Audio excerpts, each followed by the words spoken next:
I don't know if you heard the words to that, but the singers are singing, "The protection of Earth's beauty, vitality, and diversity is a sacred trust."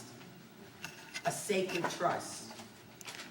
I am honored to be among you this morning. You who have placed your life's energy at the service of protecting the beauty, vitality, and diversity of Earth as manifested in the hills and bluffs of the upper Mississippi River Valley. So the first thing I want to say to you is a profound thank you. Thank you for what you have done on behalf of Mother Earth. Not only world's wisdom traditions, but also science today is telling us that we are all one, that the earth is connected, and every part of the earth is connected, and it cannot be saved in fragments. So what you have done for this area of the planet, you have done for all of us, for all living and non-living beings that inhabit this precious planet of ours. And I want to thank you, really, from the bottom of my heart for what you have done for all of us. How about you give yourself a round of applause?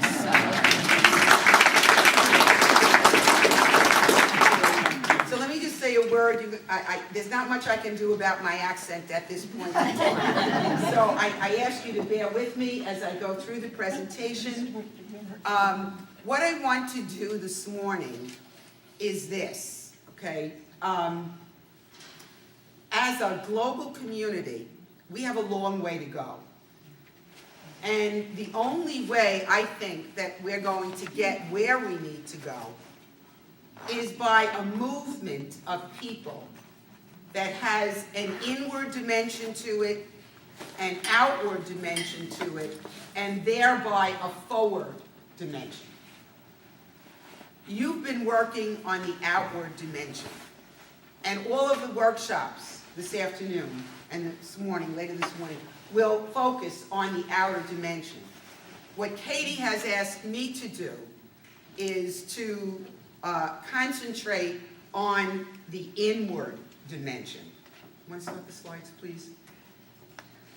Go ahead. Go ahead. All right, stop. Okay. So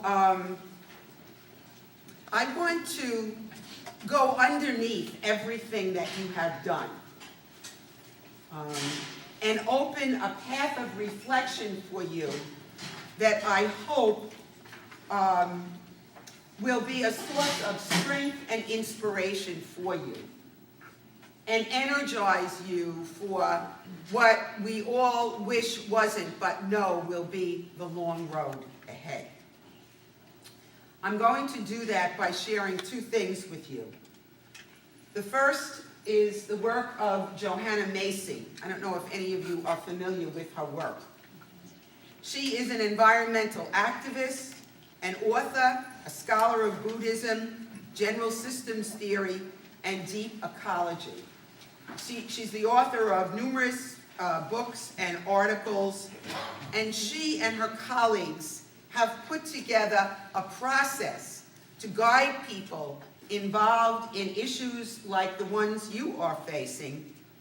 And it's a process that is a sound psychological, spiritual process so that you don't get burned out in the work you're doing. The second is the work of Thomas Berry. I'm going to be integrating Thomas's work into Johanna's process. Thomas is the author of numerous books and articles on the contemporary origin and scientific understanding of the universe and the role of the human in that unfolding. So I'll be working primarily off the work of those two people. So where do we begin? Well, I'd like to begin where we are, the upper Mississippi River Valley. If Thomas Berry whose 100th birthday we celebrate this year, were in our midst, he would say to us the words he spoke at a celebration that was taking place in Appalachia. Look up at the sky, the heavens so blue, the clouds so playful, the soaring raptors, the meadows in bloom, the woodland creatures, the river singing its way to the sea. Celebration, he would say, is everywhere.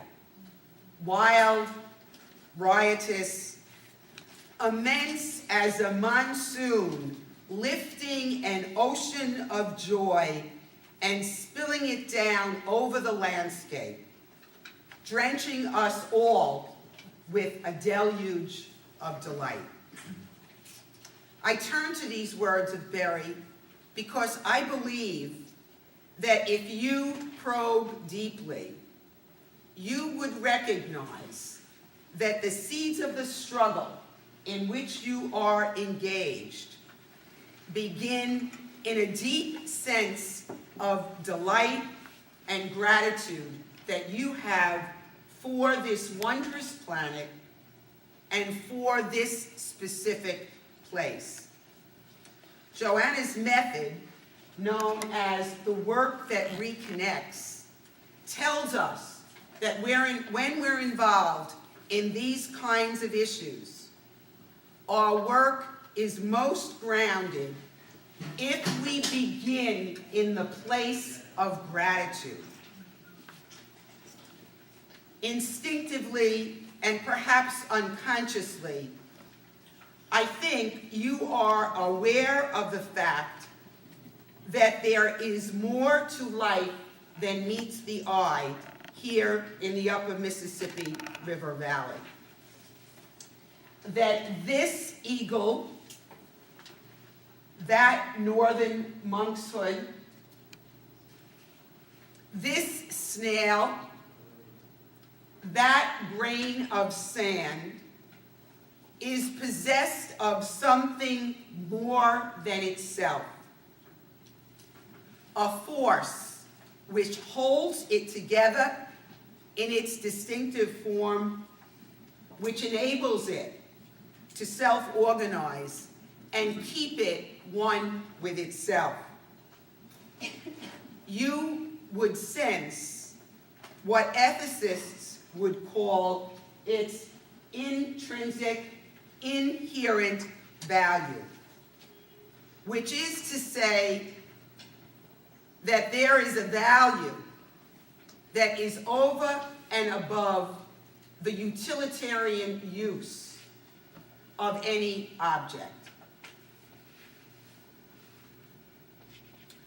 The famous Jesuit paleontologist told us that the whole of life lies in seeing. And he told us that to try to see more and better is not just a fantasy or a curiosity or a luxury. What he said to us is see or perish. This is the situation, he continued, which is imposed on every element of the universe by the mysterious gift of existence, and therefore, to a higher degree, on the human. There is a profound delight in life that comes from this kind of seeing. Experiencing this delight in life, this delight in the planet, in this area of the country, many tell us is the distinctive realm of the human. We are the ones who are capable of gawking when our entire consciousness becomes overwhelmed with awe and gratitude at what we are observing outside of us. And my guess, my wager, is that it is this kind of seeing, this love of place, this gratitude that is underneath your struggle to resist frac sand mining. And it is there, it is gentle, and it is ferocious, waiting for you to touch into it in a new and deeper way, in a way that will energize you to keep going forward. Can we take just a second and do what Joanna Macy suggests? Can you turn inward and touch into the gratitude you feel for the sacredness of this land in this place? Let's do that for a moment.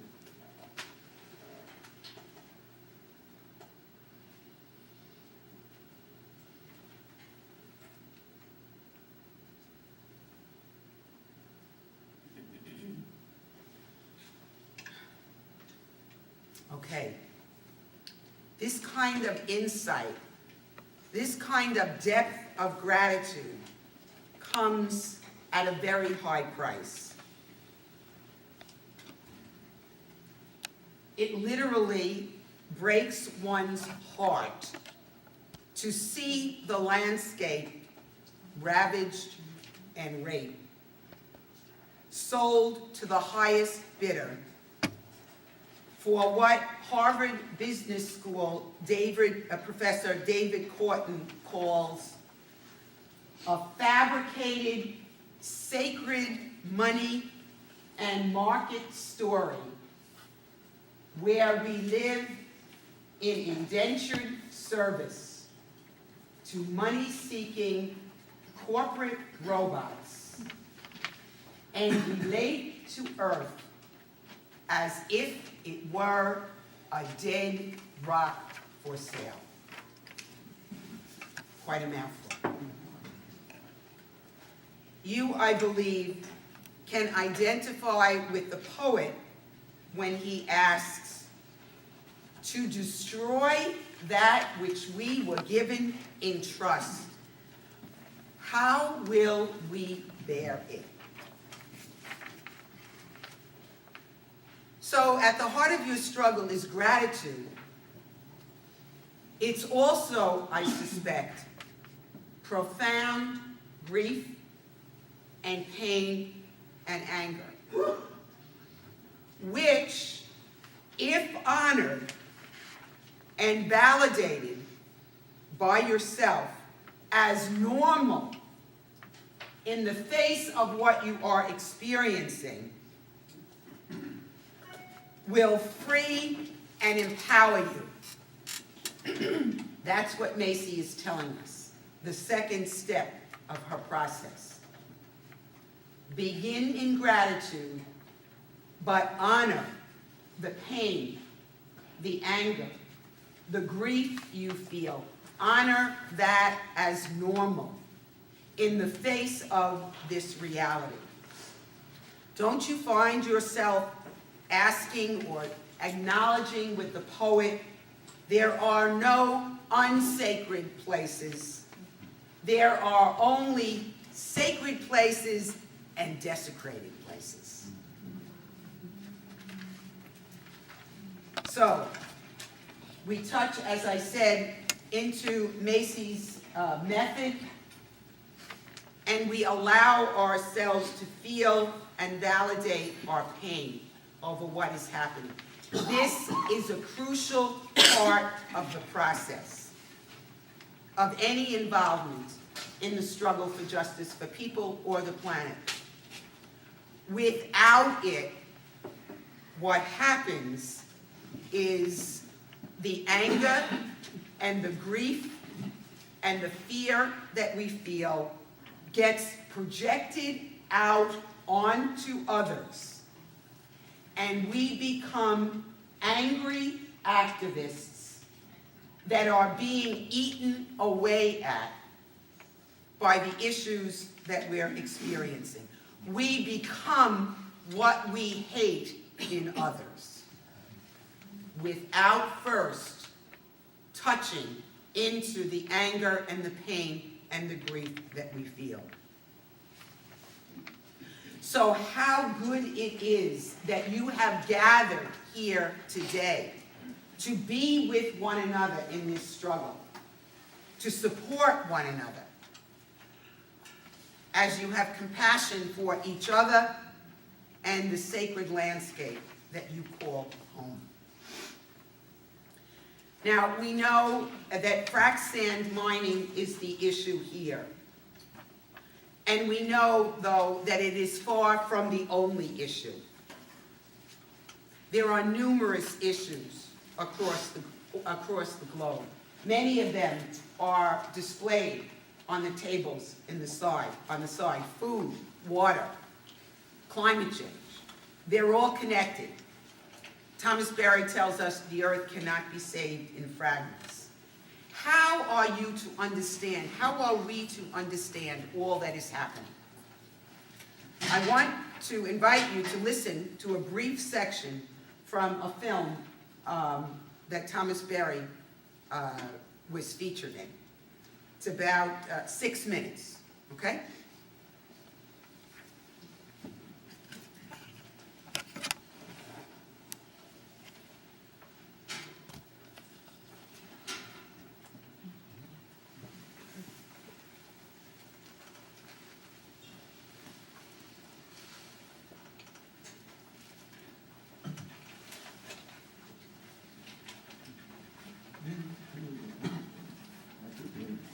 I'm going to get the volume, just give me a minute.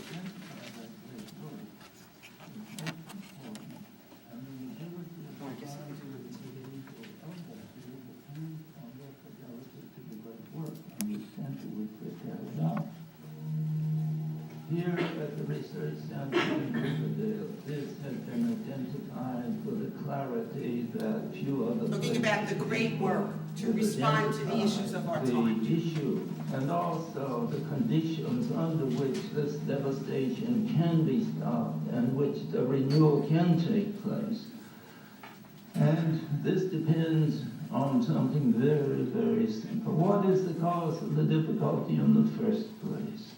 The cause of the difficulty in the first place has to do with the discontinuity between the human and the non-human and the assumption of the human that they have rights to exploit the non-human.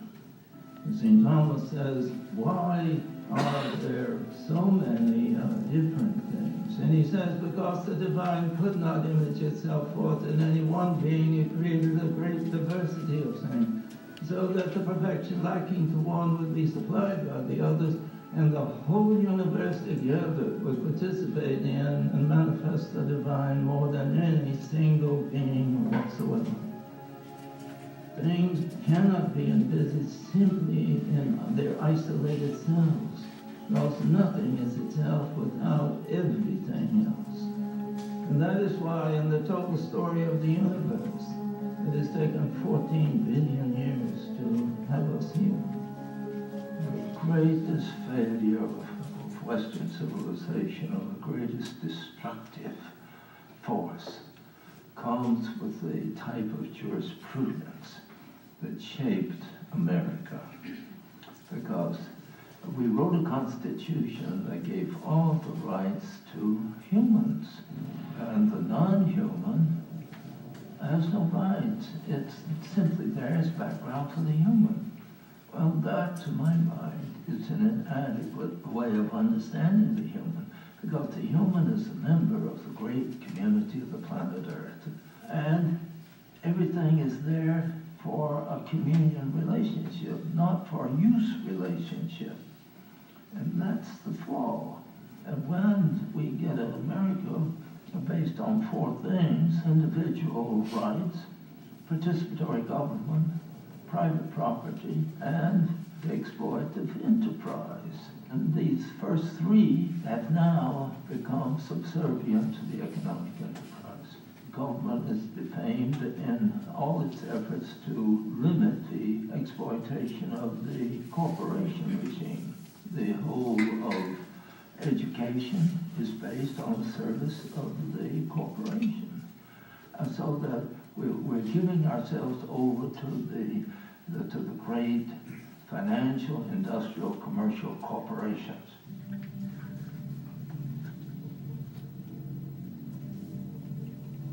What we are faced with is a transformation of the planet itself, because the planet and its chemistry is being upset in such a way that the life forms are no longer viable, and how to renew the planet when it's saturated with chemical waste at such an order of magnitude is extremely arduous task. In fact, in the 1940s, there was 500,000 tons of industrial chemicals made in this country. Now we are making 200 million tons each year. Chemicals that the planet Earth cannot deal with. And the extinctions that are taking place have not been equal in 65 million years. The geological period now ending due to the impact of human activity is the Cenozoic. Thomas Berry sees the Cenozoic as an immensely creative period for the flourishing of wildly diverse life forms. He writes, "If moments such as dawn and dusk, birth and death and the seasons are of such significance, how awesome must be the present moment when we witness the dying of the earth in its Cenozoic expression." We're not just passing into another historical period or another cultural modification. We are changing the chemistry of the planet. We're changing the biosystems. We're changing the geosystems of the planet on the scale of hundreds of millions of years, but more specifically, we're terminating the last 65 million years of life development. Now, a person would say, well, where do we go from here? To my mind, if we survive it, if we go into a really sustainable world, we will be passing from the terminal Cenozoic into what I call the Ecozoic. It's an era of ecology. Therefore, Zoe means life.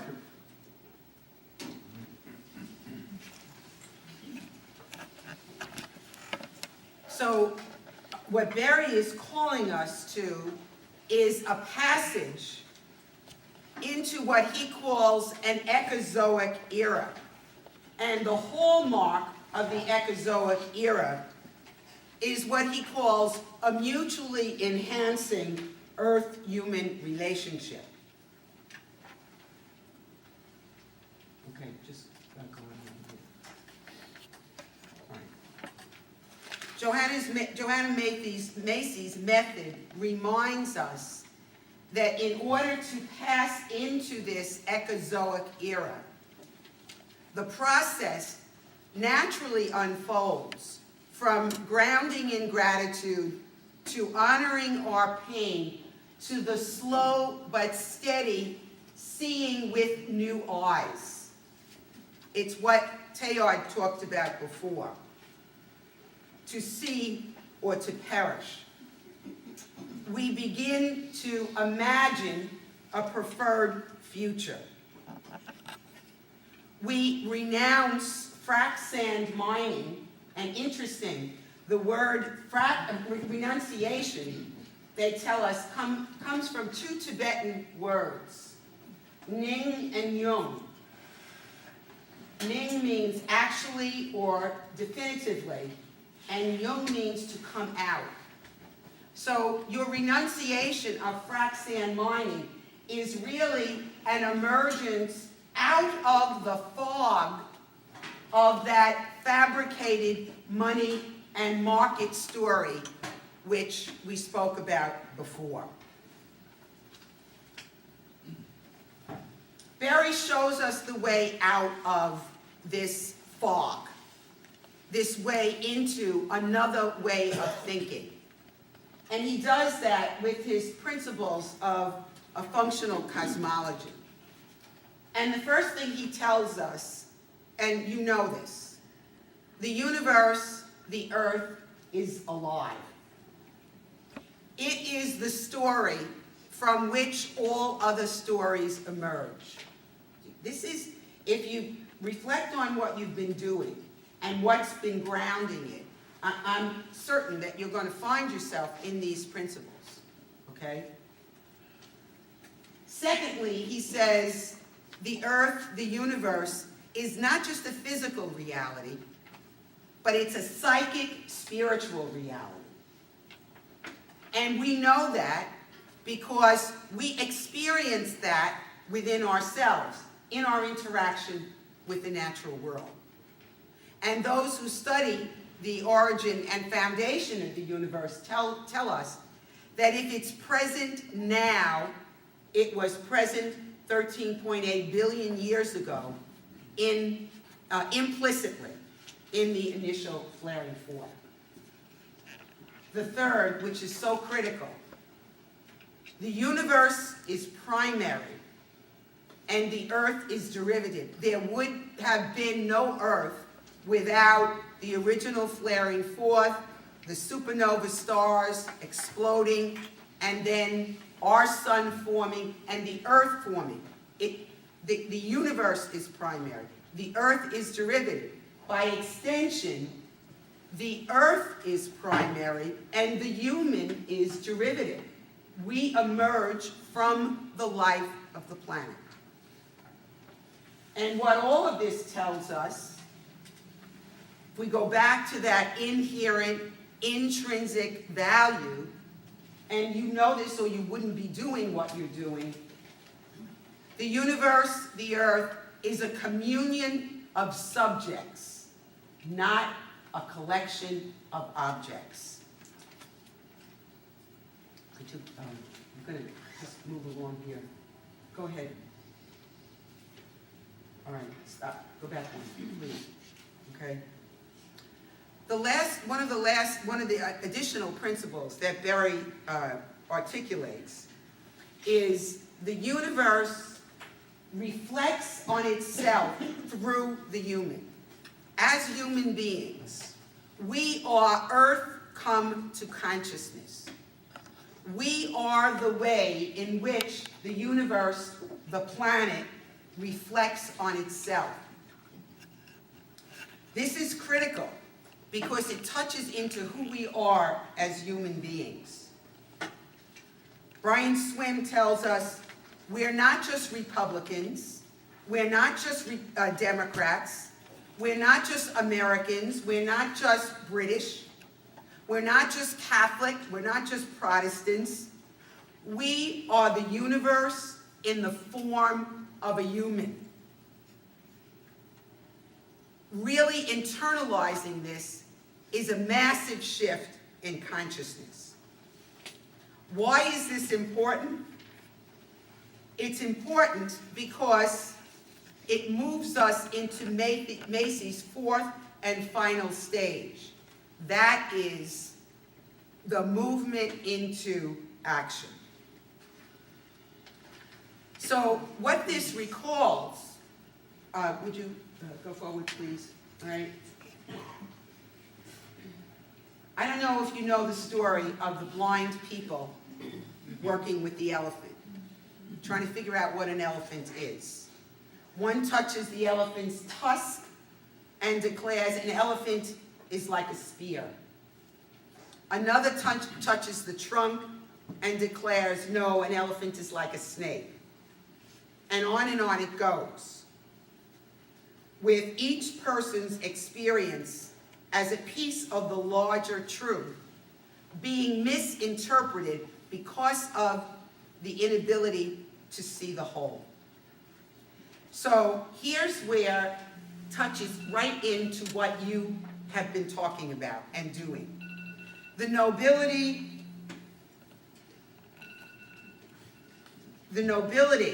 of your actions.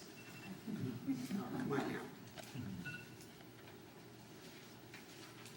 The nobility of your actions are to be found in the fact that when you go into the town meeting to object to the ordinances about frac sand mining. You are the universe reflecting on itself. The wisdom of the universe is speaking through you. You are Earth calling for the protection of its elegance and its beauty. When you speak with the wisdom and the authority of 13.8 billion years of unfolding. It's not just your little Goodhue County, whatever. This is the wisdom and the energy and the authority you bring to this issue. If you don't see that, you're like the blind person touching just one part of the elephant. That is so important to hold on to as you move forward. The last and final step of the process, we are told, when we're working for social or ecological justice, is we've got to do our work, we've got to strategize, we have to have our plans, we have to implement our plans, and then, after we do that, we have to let go of the outcome. That is the real sign of nonviolent engagement. And it's nonviolence, and it's letting go of the outcome, not just, we don't want to go and bomb the local office. The root of the nonviolence is to yourself. You have done the work, you have tried your best, and then you have to put the results out to the universe and let it carry it. That takes a lot of guts and a lot of strength. It will make you strong. It'll help you to engage in this work without being eaten up and destroyed by it.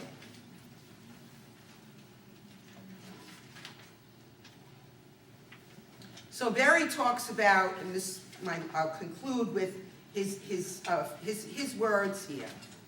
He talks about the long story of the universe, and he talks about how the wisdom of the universe has guided us from one crisis really to another in the long unfolding of the universe.